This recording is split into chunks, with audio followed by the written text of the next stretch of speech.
오늘 이 시간에는 이제 지난 시간에 이어서요, 십자가의 그림자 두 번째 시간을 이제 갖도록 하겠습니다.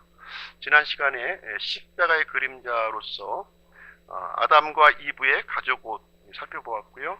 그 다음에 가인과 아벨의 헌물 살펴보았습니다. 그리고 노아의 방주, 그리고 아브라함이 바친 이삭 번제의 헌물을 통해서 이제 십자가의 그림자를 우리가 살펴보았고요. 이 일들은 앞으로 오실 메시아가 어떤 일을 하실 것인가 하는 것들을 미리 그림자로서 예표로서 우리에게 보여주신 내용이 되겠습니다. 오늘은 이제 두 번째 시간이고요. 이 내용은 미들타운 철치 홈페이지 성경 공부에 있는 내용을 이제 소개를 해드리는 내용이 되겠습니다. 다섯 번째로 요셉의 이야기를 통해서 우리는 십자가의 그림자를 우리는 또 살펴볼 수가 있습니다. 이 배경이 되는 말씀은 창세기 44장이 되겠습니다. 창세기 44장을 한번 보시겠습니다.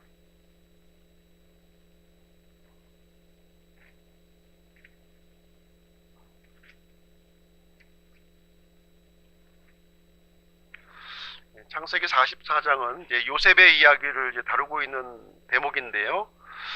요셉은 17세 때에 야곱의 11번째 아들이죠. 11번째 아들로서 17세 때 형들의 시기를 받게 됩니다. 그래서 이집트 땅에 이제 노예로 이제 팔려가게 되고요. 이집트에 있는 호위대장 보디발의 집에서 이제 종으로 이렇게 일을 하게 됩니다. 그런데 이 보디발의 아내를 통해서 이제 모함을 받게 되고요. 왕궁에 있는 그 지하 감옥에 또 갇히게 되는 일이 이제 발생을 하게 됩니다. 그 지하 감옥에서 30세가 되던 나이 때에 파라오의 꿈을 이제 해석을 해주게 돼요. 그래서 미리약 총리의 자리로 이제 올라가게 되죠. 시브리 노예 출신, 그것도 죄수가 이제 왕의 꿈을 해석해 줌으로 인해서 파라오의 두 번째 자리 총리에 오르게 되는 일이 성경에 기록이 되어 있습니다. 파라오가 꾼 꿈이 이제 어떤 내용이냐면 그 꿈을 이제 해석해 주었는데요. 7년의 풍년이 오고 이어서 7년의 흉년이 이어진다 하는 그런 내용이었습니다. 7년의 풍년이 이제 지나가고 이제 흉년이 이어지게 되는데요. 그 흉년은 앞에 있던 그 풍년을 다 이제 빼앗아 버리게 되고 극심한 이제 흉년이 이 팔레스타인 전역에 그 지방을 강타하는 장면이 이제 이 44장의 배경이 되는 그런 말씀이 이제 되겠습니다. 그래서 이제 이집트 땅에만 이제 빵이 이제 있었고요. 그래서 야곱의 이 자손들은 이집트에 빵이 있다는 소식을 듣고 이제 빵을 구하기 위해서 이집트로 가는 내용이 이제 기록이 되어 있습니다. 그래서 요셉은 총리로 있었고 이제 요셉의 형들이죠. 형들은 이제 빵을 구걸하는 그런 위치로 만나게 되는 장면이 이제 있습니다. 요셉은 이제 형들을 바로 이제 알아보았죠. 바로 알아보았습니다. 그러나 이제 형들은 요셉의 신분을 알아보지 못했습니다. 예전에 그렇게 잔인하게 대우했던 그런 그 형제 앞에 서 있다고 하는 사실을 요셉의 형들은 전혀 이제 깨닫지 못하고 있는 이런 상황이었는데요. 오늘 이제 44장 내용은 어떤 내용이냐면 이제 두 번째 양식을 이제 구하러 이집트 땅에 이제 오는 장면이 되겠습니다. 두 번째 양식을 이제 받아가는 그 장면인데요. 44장 1절부터 13절까지인데요. 한번 내용 파악을 위해서 한번 같이 읽어보시도록 하겠습니다. 한 절씩 좀 교독하실게요. 1절, 그가 자기 집 청지기에게 명령하여 이르되 그 사람들이 가지고 갈 수 있을 만큼의 양식을 그들의 자루에 채우고 각 사람의 돈을 각 사람의 자루 아귀에 넣으며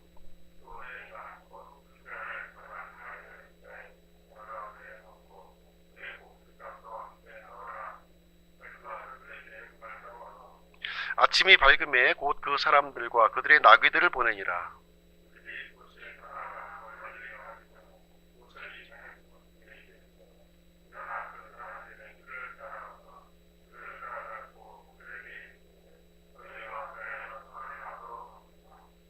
이것은 내 주인이 가지고 마시며 참으로 점치는 데 쓰는 것이 아니냐. 너희가 이같이 하여 악을 행하였도다 하라 하니라.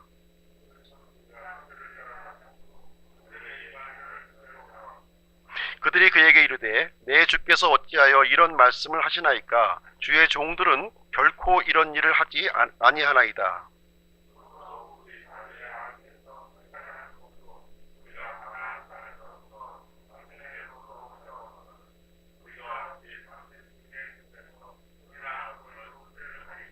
주의 종들 중에 누구에게서 그것이 발견되든지 그는 죽을 것이요 우리 또한 내 주의 노예가 되리이다 하매.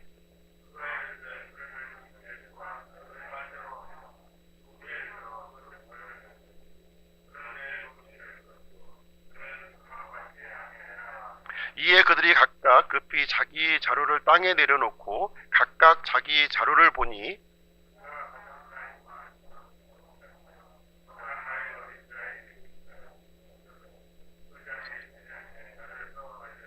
이에 그들이 자기 옷을 찢고 각각 자기 짐을 나귀에 싣고는 도시로 돌아오니라. 이렇게 기록이 되어 있습니다. 자, 이제 이 내용이 이제 어떤 내용이냐면, 이제 요셉의 형제들이 이제 양식을 이제 얻어가지고 돌아가는데, 요셉이 그 자기 동생 베냐민의 자루에 그 은잔을 집어넣도록 이렇게 이제 모함을, 이제 함정을 파놓는 거죠. 그래서 이제 이 형들은 영문을 알지 못한 채 집으로 가는 중이었습니다. 그래서 요셉이 청지기를 보내서 이제 이런 내용들을 설명해 주니까 이 형들은 이제 뭐 도대체 무슨 얘기냐, 우리는 양식을 구해서 지금 가는 입장인데 어떻게 언감생신 지금 그 주인의 잔을 우리가 훔칠 수가 있겠습니까? 만약에 우리 중에 그런 사람이 있다고 한다면 이제 노예가 되겠습니다. 이런 얘기를 하는 장면이 나옵니다. 그래서 그 자료를 이제 나이 많은 사람 시작해서 쭉 뒤져보니까 누구에게서 나왔어요? 베냐민의 자루에서 나온 거예요. 그렇게 되니까 이제 이들이 자기 옷을 찢고 각각 이제 이런 일들이 생겨나게 된 것입니다. 꼼짝없이 이제 베냐민은 이제 노예로 이제 남아야 되는 그런 상황에 놓이게 되었습니다. 참 이제 그 야곱에게는 12아들이 있었지만 이제 라헬, 가장 사랑했던 아내 라헬로부터는 두 아들이 있었죠. 요셉과 베냐민이었어요. 요셉은 일찍이 17살 때가 되던 해에 지금 이제 짐승에게 죽임당한 것으로 이제 야곱은 알고 있었던 상황입니다. 그리고 이제 마지막 남았던 이 베냐민이 이제 유일한 생명의 끈이었어요. 야곱 입장에서는 11명의 아들이 있었지만 그 중에서도 이 베냐민에 대한 그 애착심이 너무나도 강했던 건데, 지금 이제 꼼짝없이 이제 그 이런 은잔을 훔친 죄인으로 지금 돼서 이제 이집트 땅에 내려놓고 가야 되는 그런 상황에 이제 놓이게 된 겁니다. 갈 수가 없는 거죠. 그 전에 이제 야곱도 만약에 우리 베냐민에게 일이 생긴다면 나는 죽을 것이다, 이런 얘기를 했기 때문에 도저히 이 형제들도 함께 갈 수가 없는 일이었어요. 그래서 다 전체 전 인원이 다시 그 이집트의 도시로 이제 내려가는 장면이 이제 거기에 기록이 되어 있는 것입니다. 자, 이때 이제 어떤 일이 생기냐면 이제 넷째 아들 유다가 용감하게 이제 이 요셉에게, 이제 총리인 요셉이죠, 알지 못하는 그 요셉에게 용감한 제안을 하는 장면이 이제 기록이 되어 있습니다. 33절 한번 보실게요. 33절. 그러므로 이제 원하건대 주의 종이 이 아이를 대신하여 내 주의 노예로 남게 하시고 이 아이는 그의 형제들과 함께 올라가게 하소서. 이렇게 하면서 이제 유다가 이런 제안을 하는 거예요. 자신이 대신 이 노예로 남을 것이고 대신에 동생 베냐민은 이 형제들과 함께 이제 아버지에게 돌아갈 수 있도록 해달라 하는 내용이 여기에 기록이 되어 있는 것입니다. 그래서 베냐민의 자유를 위해서 자신이 속박을 당하게 되는 이런 일이 여기에 기록이 되어 있습니다. 이런 제안을 하게 되니까 이제 요셉은 이제 드디어 자신의 정체를 밝히죠. 형제들 앞에서 45장 1절 한번 보겠습니다. 45장 1절 읽어드릴게요.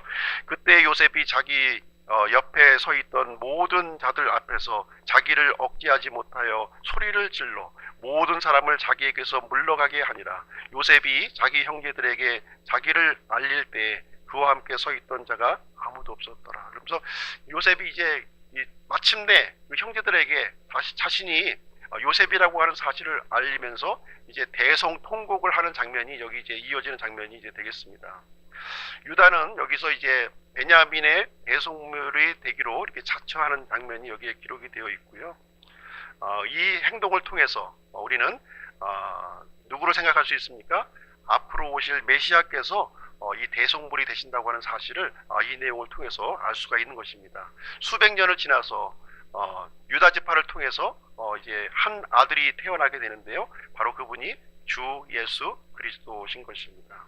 예수님께서는 이제 메시아께서 사람의 몸을 입고 오신 장면이 마태복음에 기록되어 있죠. 예, 마태복음 족보에 보면 아브라함이 이삭을 낳고 이삭은 야곱을 낳고 야곱은 유다와 그의 형제들을 낳았다. 이렇게 쭉 하면서 맨 마지막에 내려가서 마리아에게서 예수 그리스도가 이제 태어나시는 장면을 이 계보를 설명해 주는 장면이 기록이 되어 있습니다. 사람의 몸을 입고 오신 예수 그리스도께서는요. 죄의 노예가 되어 있었던 우리들을 위해서 대속물이 되시기 위해서 이 땅에 오셨다 이렇게 말씀하고 있는 것입니다. 그래서 고린도후서 5장 21절에 보시면 하나님께서 죄를 알지 못한 그분을 우리를 위하여 죄가 되게 하신 것은 우리가 그분 안에서 하나님의 의가 되게 하려 하심이라 이렇게 기록을 하고 있는 거예요. 그래서 예수님께서 우리를 위하여 대속물이 되심으로 말미암아 하나님께서 우리 죄인인 우리를 이제 하나님의 의를 우리에게 주셨다 이렇게 기록을 해주고 있는 것입니다. 주 예수 그리스도께서 우리를 위해 우리 죄인들을 위해서 대속물이 되실 것을 미리 그림자로서 보여주신 그런 사건이 되겠습니다. 여섯 번째로 이제 모세에 대한 이야기를 또 한번 살펴보도록 하겠습니다. 모세.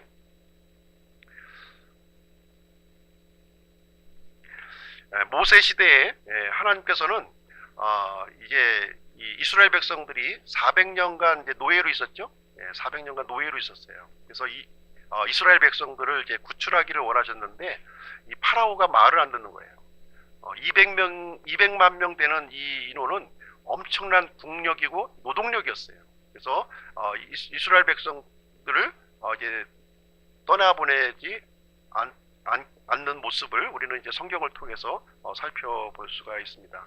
그래서 하나님께서는 이집트 땅에 10가지 재앙을 이제 내리시죠. 10가지 재앙. 9가지 재앙까지도 이제 파라오가 거부할 것이고 마지막 10번째 재앙이 되어서야 이스라엘 자손들을 내보낼 것이다 이렇게 말씀하시면서 마지막 재앙을 이제 내려보내는 장면이 출애굽기에 이제 기록이 되어 있습니다. 마지막 재앙이 뭐죠? 장자의 죽음이에요. 장자의 죽음. 온 이집트 땅에 이 장자의 죽음이 이제 이 선포가 되었어요. 가축부터 시작해서 모든 사람, 이스라엘 사람도 예외가 아니었고요. 이집트 사람 다 포함된 초태생은 다 이제 죽임을 당해야 되는 그런 상황이었습니다. 그러나 하나님께서는 이스라엘 백성들에게 피할 길을 마련해 주셨습니다. 피할 길. 그 피할 길을 마련해 주는 장면을 한번 가서 보실게요. 출애굽기 12장 한번 가서 보시겠습니다. 출애굽기 12장. 출애굽기 12장.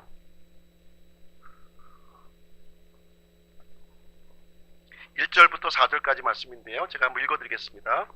주께서 이집트 땅에서 모세와 아론에게 말씀하여 이르시되 이 달이 너희에게 달들의 시작이 될지니 곧 그것이 너희에게 한 해의 첫 달이 될지니라.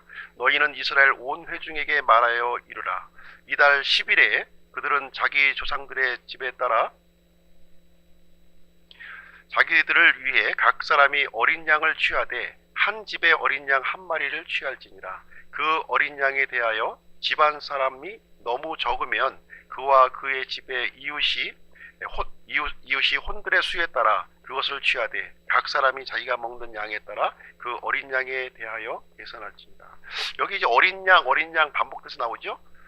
이스라엘 백성들이 굉장히 많은 수였고요. 그 수에 따라서 어린 양을 잡게 되는데, 어린 양 들 복수라고 사용하지 아니하고 어린 양 단수로 사용하는 부분에 우리가 초점을 좀 맞춰주시면 좋을 것 같아요. 이 양을 굉장히 많은 양이지만 어린 양이라고 또 표현을 하고 있습니다. 이 양을 잡고 양의 피를 문의 양옆 기둥과 윗 기둥에 이제 뿌리라 이렇게 이제 지시하는 장면이 여기에 기록이 되어 있습니다. 13절 말씀해 보시면 그 피가 너희가 거하는 집 위에 있어 너희를 위해 표가 되게 할지니라. 내가 그 피를 볼 때 너희를 넘어가리니 내가 이집트 땅을 칠 때 그 재앙이 너희 위에 임하여 너희를 멸하지 아니하리라 하면서 이제 피할 길, 어린 양을 통해서, 어린 양의 피를 통해서 피할 길을 마련해 주시는 하나님의 모습을 우리는 볼 수가 있습니다. 그래서 이제 이 유월이라고 하는 것이 넘을 열자예요. 영어로 이제 패스오버해서 넘어간다. 죽음의 심판이 이렇게 피를 보고 넘어간다고 하는 그런 의미가 되겠습니다. 그래서 이스라엘 자손들이 이제 구원받기 위해서 어떻게 해야 되나요? 양을 준비해야 됐죠. 흠없는 양을 준비해야 됐고요. 또 양을 죽여야 했고요. 양을 어떻게 죽여야 했냐요? 피를 또 흘려서 죽여야만 했습니다. 그리고 그 피를 받아서 그 다음에 집에 이 양옆 기둥과 밑 기둥에 뿌려야만 했던 거예요. 죽이기만 해도 안 되는 거예요. 피가 흘려서만도 안 되는 거예요. 그 피를 기둥에 뿌려지기까지 이렇게 돼야만 이제 이 구원이 성취가 되는 것입니다. 그래서 6월절의 어린 양을 통해서 이스라엘 백성들은 이제 죽음에서 구출하게 되었고, 온 이집트에 있는 이 초태생들, 이 장자들에게 죽음의 심판이 내려졌습니다. 그래서 이집트 땅에 각 집에 다 장자 한 명씩 다 있었을 거 아니에요. 왕궁에도 있었고 각 집마다 있었는데 그 마다들이 다 죽어버린 거예요. 그러니까 온 이집트가 초상집이 다 된 거예요. 초상집. 완전히 공황 상태에 이제 머무르게 되었고, 이제 이때 이제 온 이스라엘 백성들이 이집트를 이제 탈출하게 되는 일이 이제 여기에 이제 기록이 되어 있는 것입니다. 그러면 이 유월절 양이 누구냐? 이 유월절 양을 고린도전서 5장 7절에 보시면 이 유월절 양이 예수 그리스도시라고 우리에게 말씀해주고 있습니다. 그러므로 너희는 누룩 없는 자들인즉 새 덩어리가 되기 위하여 묵은 누룩을 제거하라. 우리의 유월절 어린 양 곧 그리스도께서 우리를 위하여 희생물이 되셨느니라. 그래서 이 이집트 땅에서 죽임을 받은 이 어린 양이 바로 앞으로 오실 메시아 예수 그리스도라고 하는 사실을 이제 그림자로서 우리에게 알려주시는 내용이 되겠습니다. 그래서 예수 그리스도는 요한일서 2장 2절 말씀해 보니까 온 세상의 죄를 위해 피를 흘려주셨다 이렇게 말씀해 주고 있고요. 디모데전서 2장 6절에 보시면 우리 모두를 위해 죽으셨다 이렇게 기록을 해주고 있는 것입니다. 그럼에도 불구하고 왜 많은 사람들이 오늘날 구원받지 못할까요? 예수 그리스도께서 모든 사람의 온 세상의 죄를 위해서 피를 흘려주셨는데도 불구하고 왜 구원받지 못하는 사람이 있나요? 그것은 대답은 간단합니다. 예수님께서는 죽으셨고요, 피를 흘려주셨지만 양옆 기둥과 윗 기둥에 피가 뿌려지지가 않은 거예요. 그 2000년 전에 죽으신 예수 그리스도를 나의 개인적 구세주로 받아들이기를 거부하기 때문에 구원이 그 사람에게 임하지 않는다는 것입니다. 유월절 어린 양은 이 양옆 기둥과 윗 기둥에 뿌려져야 되는 거예요. 마찬가지로 각각 개인들이 예수 그리스도의 이 죽으심과 이 피를 개인적으로 적용할 때 개인에게 구원이 임하게 되는 것입니다.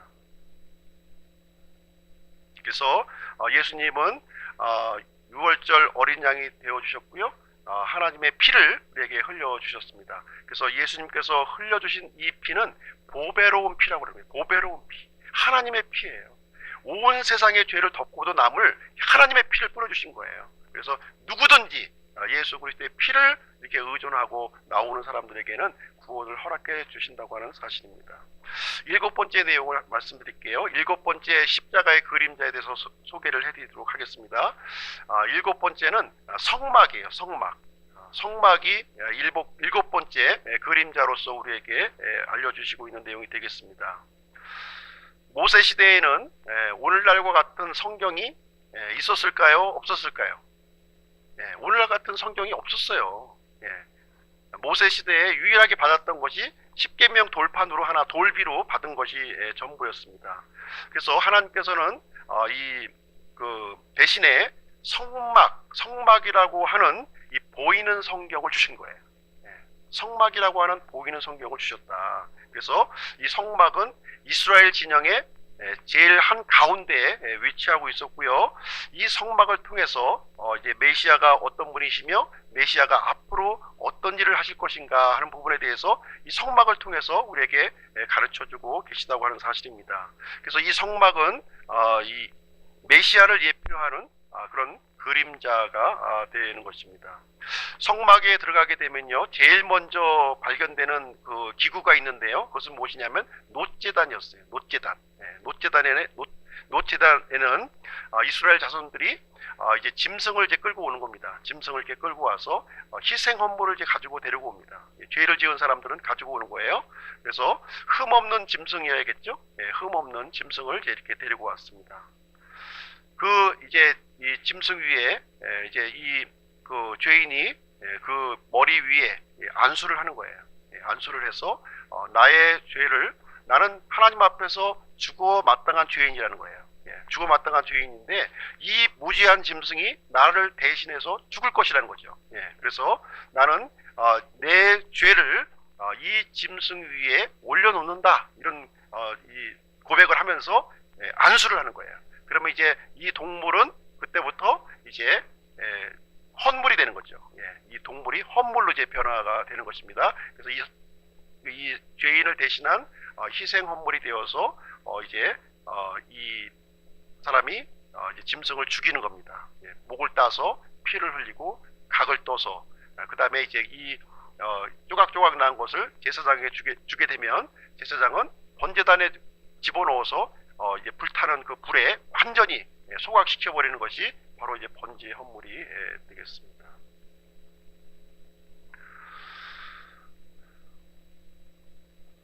이 동물의 희생 헌물을 반복해서 드렸다고 하는 사실입니다. 죄를 지을 때마다, 죄를 짓는 사람마다 이 짐승을 데려와서 반복적으로 드렸어요. 그 이유는 뭐냐면 이제 완전한 희생 헌물이 필요함을 우리에게 보여주고 있는 것입니다. 이 짐승의 헌물은 불완전한 헌물이었고요, 불완전한 죄의 헌물이었어요. 그래서 완전한 희생 헌물이 이제 필요하다고 하는 사실을 짐승의 헌물을 통해서 우리에게 알려주시고 있는 것입니다. 그래서 이 짐승의 희생 헌물을 드리는 것은 앞으로 오실 메시아에 대한 그림자로서 하나님께서 주신 보여주는 성경으로서 성막을 우리에게 허락을 해 주신 것입니다. 자, 이 성막에서는 이제 또 여러 가지 절기를 많이 이제 지켰는데요. 이 이스라엘 백성에게 가장 중요한 절기가 하나 있었습니다. 가장 중요한 절기가 뭐냐면 이제 속죄일이라고 하는 절기예요. 속죄일. 속죄일이라는 절기입니다. 여덟 번째로 속죄일이 이제 십자가의 그림자로서 우리에게 이제 보여주시고 있는 내용인데요. 이 속죄일 날에는 이제 어떤 일이 행해지느냐 이제 하면은 이 두 마리의 염소를 이제 준비합니다. 두 마리의 염소를 준비하는 거예요. 한 마리는 주를 위한 헌물로서 준비를 하고요. 또 한 마리는 속죄 헌물로서 이 염소를 준비합니다. 그래서 두 마리의 헌물을 준비해서 주를 위한 헌물은 이제 성막 안에 있는 지성소 그물의 자리에 그 피를 이제 뿌리게 되고요. 그 다음에 속죄 염소는 어떻게 하냐면 안수를 하고 이 염소를 광야 저 끝에 보이지 않는 곳에 멀리 이제 보내는 일을 이 속죄일에 행하는 이제 행사가 되겠습니다. 그래서 이 두 마리의 이 헌물을 통해서 두 가지 사실을 우리에게 보여주고 있는 거예요. 두 가지 사실을 예표로서 보여주고 있는 것입니다. 이 주를 위한 이 염소는 이제 피가 흘려지고요. 속죄의 그 피가 이제 흘려지는 겁니다. 그래서 이 온 백성들의 죄를 이렇게 대속하는 그런 피가 흘려지게 되는 것이고요. 이 광야로 이제 보내어지는 이 속죄 염소는 이제 이 백성들의 죄를 하나님께서는 이제 더 이상 기억하지 않으시겠다. 기억 저편 너머에 이제 보내버리는 그런 것을 이제 얘기를 해주고 있는 것입니다. 시편 103편 12절에 보면 동이 서에서 먼 것 같이 그분께서 우리의 범법들을 우리에게서 멀리 옮기셨다 이렇게 말씀을 해주고 있는 것입니다. 그리고 이 긍휼의 자리, 이 언약궤 위에 있는 긍휼의 자리에 이제 피가 뿌려지었다고 하는 사실은 바로 예수 그리스도의 이 대속의 희생을 우리에게 말씀해주고 있는 것입니다. 예수님께서는 세상 끝에 그분께서 단 한 번 나타나셔서 자신을 희생헌물로 드려서 죄를 제거하셨다 이렇게 말씀해주고 있는 것이고요. 그래서 이 두 마리의 염소는 앞으로 오실 메시아께서 하실 사역을 미리 예표로 그림자로 우리에게 알려주시는 내용이 되겠습니다. 아홉 번째로 이제 살펴볼 것은 무엇이냐면 피의 의미입니다. 피의 의미. 왜 하필이면 하나님께서는 이렇게 이 참 흉측한 피를 자꾸 이렇게 좋아하시는가? 이렇게 왜 이렇게 그 혐오스러운 피를 자꾸 이렇게 성경에서 자꾸 반복해서 하시는가 하는 것입니다.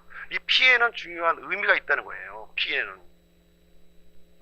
왜 하나님께서 피의 헌물을 요구하시는가 하는 것입니다. 이것은 레위기 17장 11절에 보시면 육체의 생명이 어디에 있냐면 피에 있다는 겁니다. 육체의 생명이 피에 있어요. 그리고 이 혼을 속죄하기 위해서는 무엇이 필요하냐면 피가 필요하다는 거예요.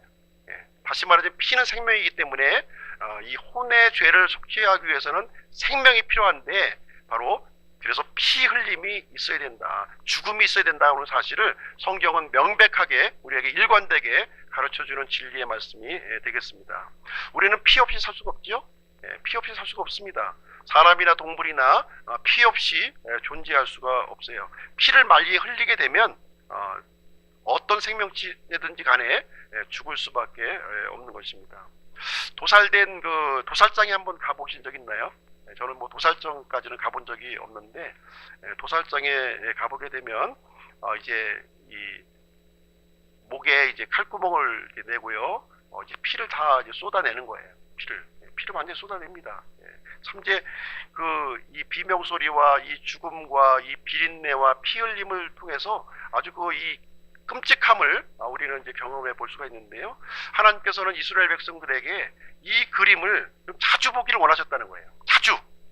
양이 죽고요, 목이 잘리고요, 피가 흘리는 것을 자꾸 이 그림으로 보기를 원했다고 하는 사실입니다. 왜 그랬냐면 바로 이 죄는 죽음을 가져온다는 거예요. 죄는 피 흘림이 필요하다는 것을 보여주기 위해서 반복해서 이 일을 이제 기억나도록 이렇게 해주셨다고 하는 사실입니다.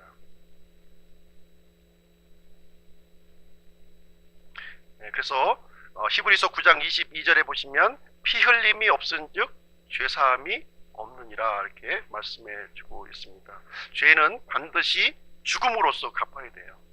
아무리 작은 죄도, 아무리 사소한 죄도 단 한 가지의 아홉 가지를 위해 율법을 지키고요, 단 한 가지 율법을 지키지 않았다면 죽음으로 갚아야 된다는 거예요. 그 사실을 명백하게 보여주고 있는 내용이 되겠습니다. 그래서 구약에 흘려진 이 피는 예수 그리스도의 영원한 희생의 그 그림자로서 우리에게 보여주시고 있는 내용이 되겠습니다. 열 번째로 놋뱀을 이제 또 말씀드리겠습니다. 놋뱀 기억하시죠?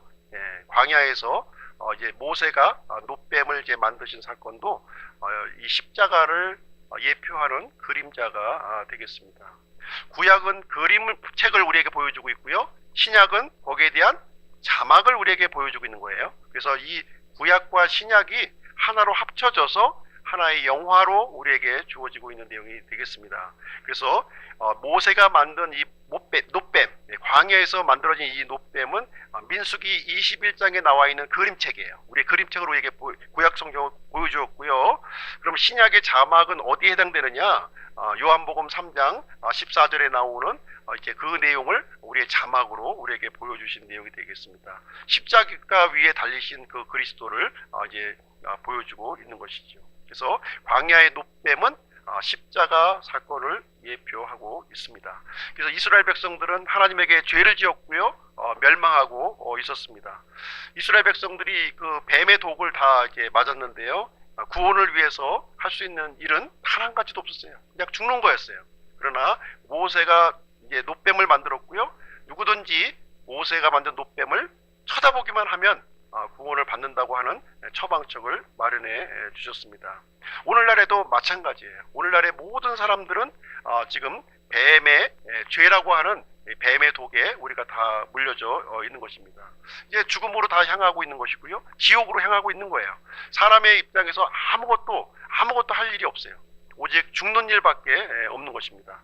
그러나 하나님께서는 독생자 예수 그리스도를 보내주셨고요, 그분을 십자가에 달리시게 하심으로 말미암아 누구든지 십자가에 달리신 예수님을 믿기만 하면 이제 구원을 주시겠다는 약속을 우리에게 해주신 것입니다. 그래서 노뱀은 십자가에 달리신 예수 그리스도를 예표하는 이 강력한 그림자가 되겠습니다. 그리고 11번째 이제 또 이제 점점 이제 성경이 이제 가까워질수록 이제 점점 더 구체적인 내용들로 이렇게 바뀌어지는 모습을 우리는 볼 수가 있는데요. 시편 22편을 한번 가서 보시겠습니다. 시편 22편.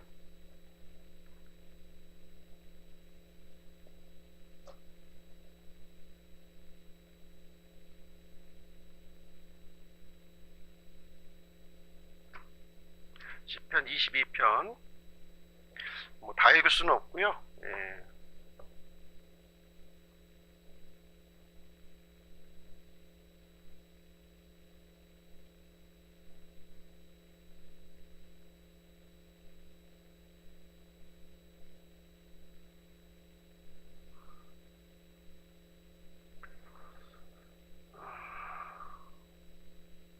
한번 다 읽어볼까요?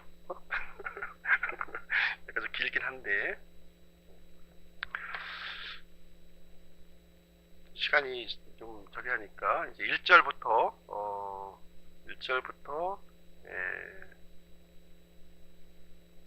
8절까지만 읽겠습니다. 8절, 1절부터 8절까지 한 절씩 좀 읽으시죠. 나의 하나님이여, 나의 하나님이여, 어찌하여 나를 버리셨나이까? 어찌하여 나를 돕는 일로부터 또 나의 울부짖는 말로부터 멀리 떨어져 계시나이까?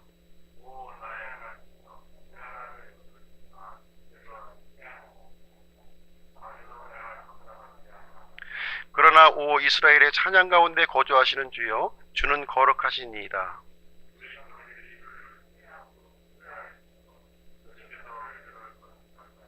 그들이 주께 부르짖어 구출을 받았고 주를 신뢰하여 당황하지 아니하였나이다.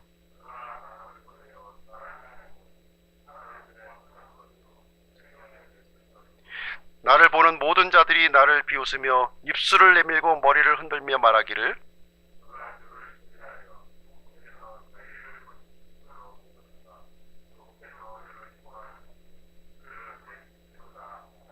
예, 이 다윗이 예수님이 오시기 천년 전에 이 시편을 기록한 거예요. 이제 메시아 시편인데요. 이 내용이 어떤 내용을 보여주고 있나요? 다윗이 이런 경험을 했을까요?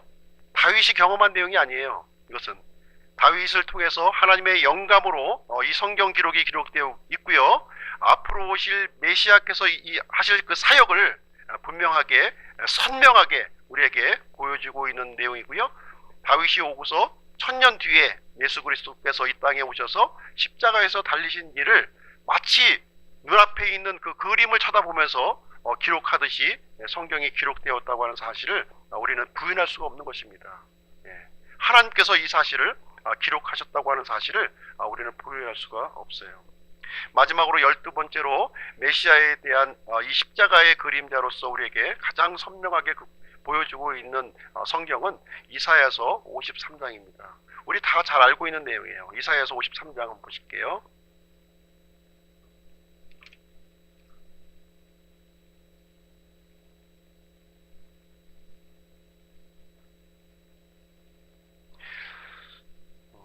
이것도 뭐 다 읽을 수는 없고요. 한번 1절부터 7절까지만 한번 읽도록 하겠습니다. 1절부터 7절까지. 이사야 53장 1절. 우리가 전한 것을 누가 믿었느냐? 주의 팔이 누구에게 나타났느냐?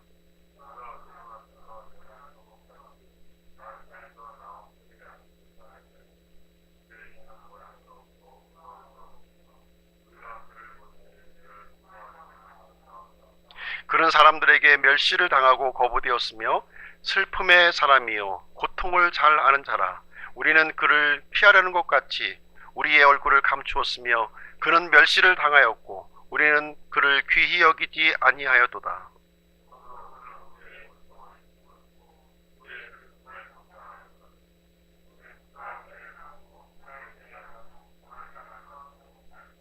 그러나 그는 우리의 범법들로 인해 부상을 당하고 우리의 불법들로 인해 상하였노라.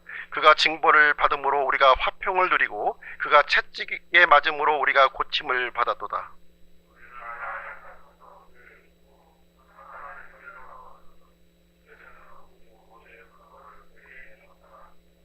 그는 학대를 당하고 고난을 당하였어도 자기 입을 열지 아니하였으며 도살장으로 향하는 어린 양같이 끌려가며 털 깎는 자 앞에서 잠잠한 양같이 자기 입을 열지 아니하는도다.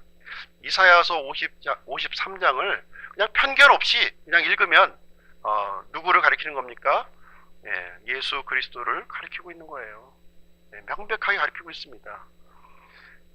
에디오피아 그 내시가 이 이사야서 53장을 읽으면서 빌립에게 이 53장에 기록된 사람이 누구를 가리키는 거냐, 이 글을 기록한 이사야를 가리키는 거냐, 아니면 다른 사람을 가리키는 거냐, 이렇게 묻는 장면이 나옵니다. 그래서 이제 이 빌립이 에디오피아 내시에게 바로 이분이 이제 얼마 전에 십자가에서 죽으신 주 예수 그리스도시요 하나님의 아들이라는 사실을 알려주면서 구원의 복음을 전파해서 에디오피아 내시가 구원받는 이 아름다운 장면이 사도행전에 보시면 이제 기록이 되어 있는 것을 볼 수가 있습니다.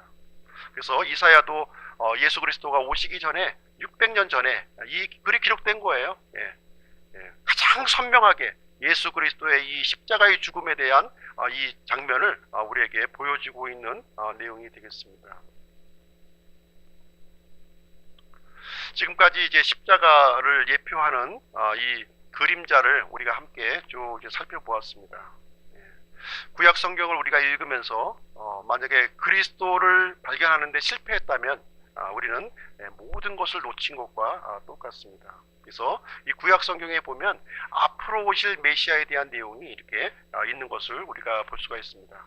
우리가 이제 신약 교회를 이제 추구한다 얘기를 하고 있는데요. 그렇다고 해서 구약 성경을 무시하는 게 아니에요. 구약 성경을 무시하는 건 아니고요. 이 신약에 실제적으로 오신 이 예수 그리스도를 구약을 통해서 그 실제적인 의미를 우리가 이제 발견하고서 읽어야 된다고 하는 사실입니다. 구약 성경을 통해서 그림자를 보여주고 있고 신약 성경은 우리에게 그 실체를 보여주고 있는 거예요. 그래서 우리는 그림자를 붙드는 것이 아니라 실체를 붙든다는 것이 이제 우리의 믿음이 되겠습니다. 하나님께서는 구원을 위해서 이제 모든 것을 다 준비하셨습니다. 성경 기록도 완성하셨고요. 구원자 예수 그리스도를 보내셨고요. 또 그분께서 대속물로 준비가 되셨고, 그리고 죽으셨고요. 피가 흘려지셨고요. 이렇게 모든 것을 다 준비하셨습니다. 그래서 이제는 예수님 앞에 나오기만 하면 되는 거예요. 자신이 죄인인 것을 알고 회개하고 이제 예수님 앞에 나오기만 하면 되는 것입니다.